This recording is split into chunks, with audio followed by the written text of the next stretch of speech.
Do réu.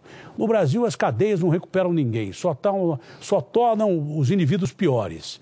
O cara é ladrão de galinha, vai virar soldado do PCC, do Comando Vermelho, quando vai para a cadeia. Não é recuperado. Obrigado, Brasil, eu estou aqui em São Paulo. Então, o detalhe...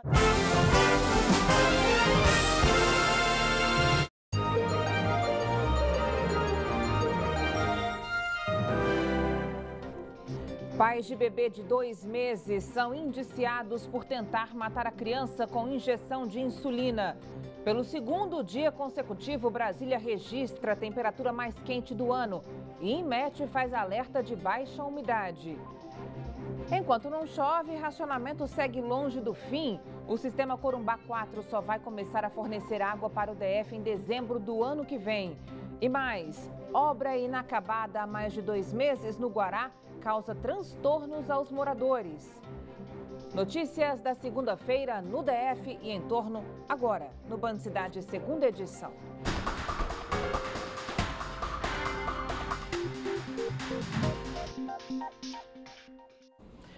Olá, boa noite para você, seja muito bem-vindo. A Polícia Civil indiciou um casal por tentativa de homicídio contra o filho de 2 meses. Os pais são suspeitos de injetar insulina no bebê e provocar hiperinsulinismo, doença que faz o pâncreas produzir o hormônio em grande quantidade. Segundo a investigação, a doença era provocada para que a família arrecadasse dinheiro por meio de campanhas em redes sociais. 2 filhos do casal diagnosticados com o mesmo problema morreram ano passado. A polícia suspeita de que outra filha, uma menina de 6 anos, também tenha recebido doses do medicamento. O repórter Rodrigo Miranda tem mais informações. Boa noite, Carol. Boa noite a todos que acompanham o Band Cidade. O caso chegou até a polícia depois que uma conselheira tutelar e o corpo jurídico do Hospital Universitário de Brasília denunciaram que a doença que os pais alegavam que o bebê tinha estava sendo produzida. Para falar mais sobre o assunto, eu estou com a delegada responsável pelo caso, a doutora Ana Cristina Santiago. Doutora, qual a motivação dos pais em fazerem isso? Possivelmente, ao que tudo indica, ao decorrer das investigações, essa motivação ela é financeira. Por quê? Através da aplicação de insulina nesse bebê, existia supostamente uma doença chamada hiperinsulinismo congênito. O medicamento para o combate a essa doença é um medicamento de alto custo. E essa família ela já havia movido em redes sociais e em meios jornalísticos campanhas para arrecadar recursos financeiros para supostamente comprar esse medicamento. Por quê? Porque existiam já outros filhos do casal que também teriam a doença, 2 deles já falecidos e uma outra criança contando hoje com 6 anos de idade. Essas crianças, incluindo a de 6 anos, como é que elas vão ficar agora? Elas estão afastadas dos pais? Sim, então logo a denúncia chegou à delegacia, por decisão da Vara da Infância e da Juventude, os 4 filhos do casal foram afastados da família e encontram-se hoje em proteção num abrigo. E os pais? Como é que vai ficar a partir de agora? Eles vão responder em liberdade? Vão ser indiciados por quais crimes? Eles respondem em liberdade atualmente por tentativa de homicídio por essa criança de 2 meses, junto ao Tribunal do Júri de Brasília, e são objetos de apuração em 3 outros inquéritos, onde nós vamos apurar em que circunstâncias também foi diagnosticada essa doença, tanto nas 2 crianças já falecidas, como nessa outra criança viva. Muito obrigado pelas informações, delegada. Eu volto ao estúdio do Band Cidade com você, Carol. Um vigilante foi preso acusado de cometer uma série de estupros em um lar de idosos em Planaltina de Goiás. O homem teria abusado de pelo menos 3 pessoas, entre elas uma senhora de 64 anos. Sebastião Barros Nogueira, de 48 anos, foi flagrado em um dos crimes pelo circuito de câmeras do local que abriga idosos e pessoas com deficiência. Ele foi preso preventivamente e encaminhado à cadeia pública de Goiás. Se condenado, pode pegar até 15 anos por cada crime. Em nota, a Prefeitura disse que Sebastião Nogueira é servidor concursado há 22 anos e presta serviços de manutenção e limpeza, mas que há 8 anos trabalhava como porteiro no lar de idosos. Ainda segundo a Prefeitura, o servidor foi afastado e, além do processo criminal, também vai responder processo administrativo. A 8ª Vara Criminal de Brasília rejeitou a denúncia de obstrução de justiça contra os 2 advogados suspeitos de colaborar com o esquema de pirâmide financeira da Cryptacoin. Veja. Na decisão, o juiz Oswaldo Tovani também negou o pedido de prisão preventiva dos 2 advogados. De acordo com a denúncia do MP, João Paulo Todd Nogueira e Érico Rodolfo Abreu de Oliveira teriam pedido que um carro de luxo comprado por um dos donos da Cryptacoin fosse retirado do escritório da empresa no Lago Norte no mesmo dia em que a Polícia Civil desarticulou o esquema no Distrito Federal e em Goiás. Por meio de nota, o escritório Todd Advogados e Consultores Associados afirmou que realiza seu trabalho sempre pautado pela ética e profissionalismo, sem nunca exceder os limites determinados por lei. Em apoio aos advogados, a OAB-DF também se manifestou a favor da decisão da 8ª Vara Criminal de Brasília. Até o momento, apenas um dos 11 presos pela Polícia Civil foi solto para responder o processo em liberdade. Outros 2 suspeitos continuam foragidos e 16 veículos foram apreendidos pela polícia, além de R$400 mil em espécie. Segundo o Ministério Público, o esquema da Cryptacoin movimentou R$250 milhões a partir de investimentos de cerca de 40 mil vítimas da moeda virtual. Descaso, moradores de um condomínio no Guará 2 estão indignados. Eles dizem que a CAESB destruiu o jardim e a calçada para fazer uma obra de esgoto. E até agora nenhum reparo foi feito. O problema já dura mais de 2 meses. A calçada já não existe mais. O jardim também desapareceu. No local, só entulho e muita poeira. Este cenário de abandono fica no setor de mansões do Guará 2. Os moradores afirmam que esse problema dura mais de 2 meses. Nem quando nós chegamos aqui há 15 anos estava horrível desse jeito. Agora, em menos de 2 dias, uma pessoa vem, bagunça tudo e deixa e vai embora e nem dá satisfação como fazer. Um belo dia a gente abriu o portão e tinha uma vala gigantesca na casa, não dava para sair de carro, não dava para entrar. E ninguém avisou, ninguém teve o cuidado de fornecer as informações que a gente precisava, né, para aquele dia. E eles simplesmente vieram aqui e devastaram a área. A população diz que essa situação foi causada por uma obra de rede de esgoto que a CAESB está fazendo em todo o setor.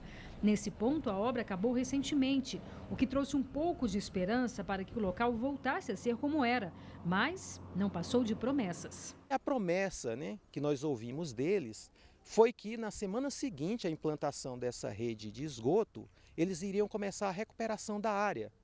A refazer tudo que tinha sido desfeito. E já fazem 2 meses essa promessa e até agora as coisas estão totalmente destruídas, como vocês estão vendo aqui. Em nota, a CAESB disse que as obras ainda não foram concluídas em todos os condomínios. O projeto custa mais de R$3 milhões e está previsto para ser finalizado em janeiro de 2018. E esclareceu ainda que nas áreas em que as obras já foram encerradas, serão feitas calçadas. Prevê 1 mês para a conclusão desta construção.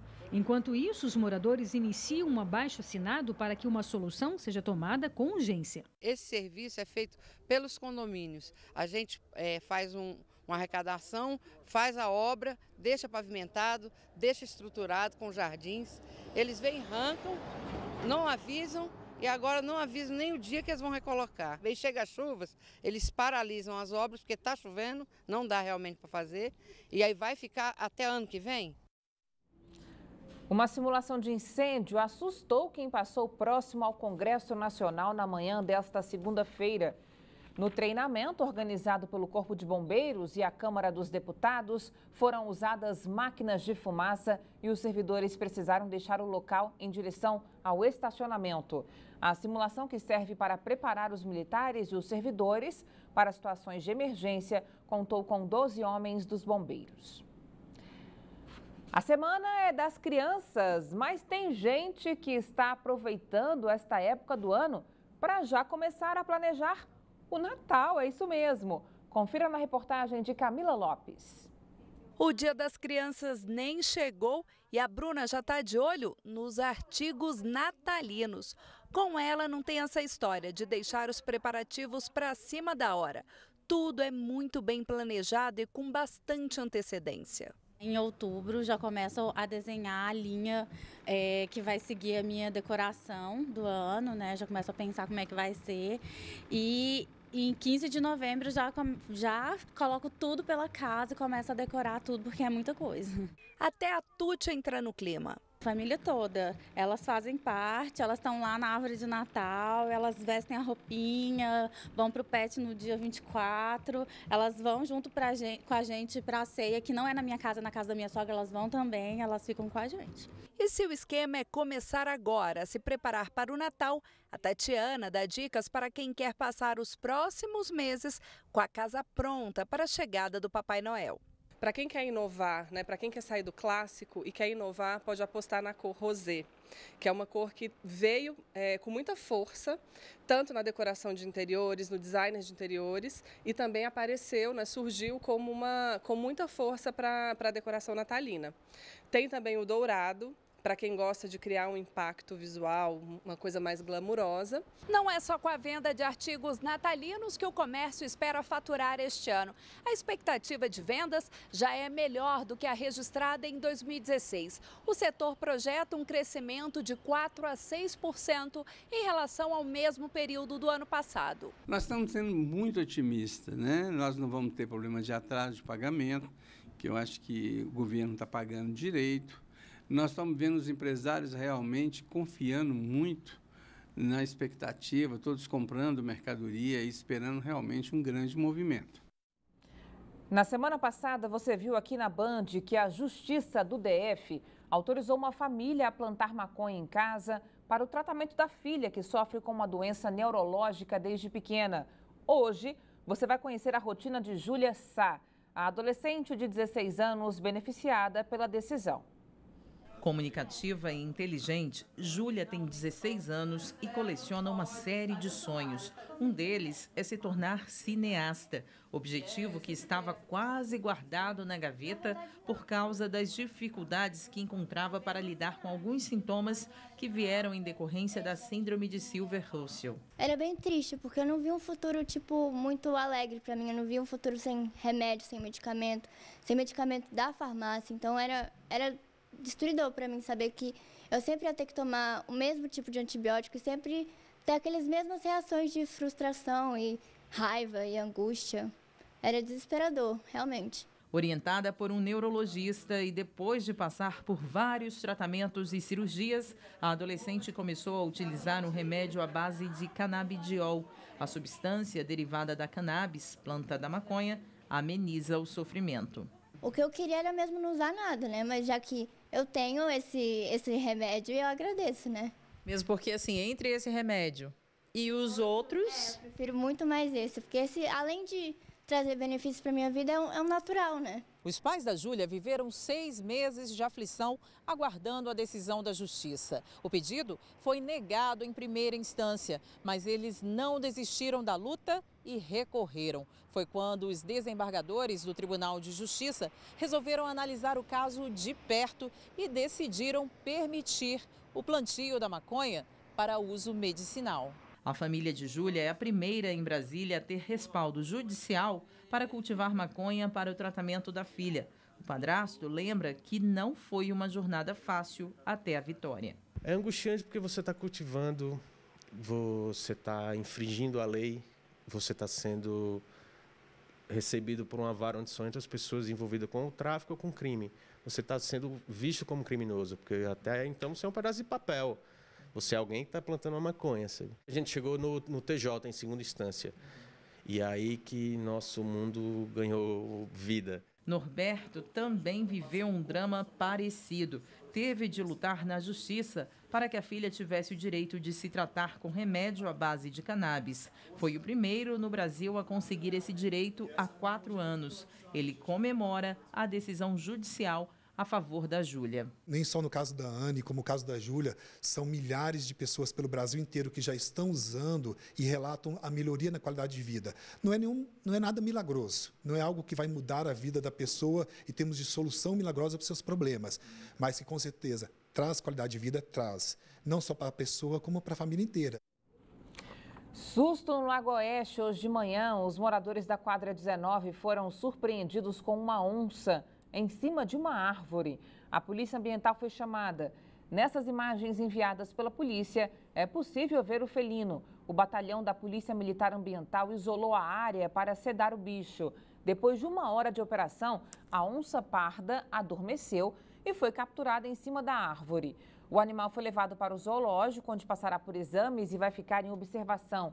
Em seguida, deve ser devolvido à natureza. Só no último domingo, a PM resgatou 21 animais aqui no DF. Projeto distrital quer suspender juros nas contas de água e de luz quando os servidores públicos receberem salários atrasados. Saiba mais no comentário de Cláudio Humberto. Olha, não se pode aceitar o projeto na Câmara Legislativa que proíbe a SEB e CAESB de cobrar juros por contas pagas após o vencimento, mas somente de servidores públicos com salários em atraso. A lei deve obedecer o princípio da impessoalidade, não pode beneficiar apenas um grupo de pessoas.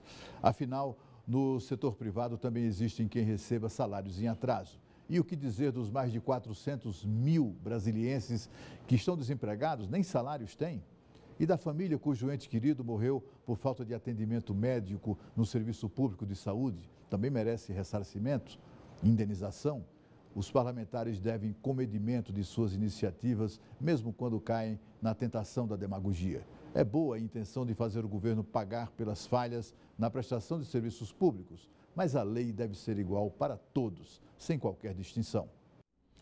Já é possível consultar o 5º lote de restituição do imposto de renda no site da Receita. O lote inclui também restituições residuais de 2008 a 2016. Para saber se a sua declaração foi liberada, é só acessar o site receita.fazenda.gov.br ou então ligar para o número 146.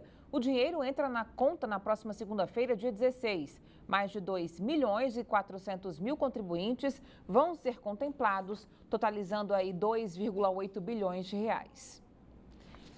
A seguir, voluntários se unem em corte de cabelo para confeccionar perucas para pacientes com câncer. Daqui a pouco, até já.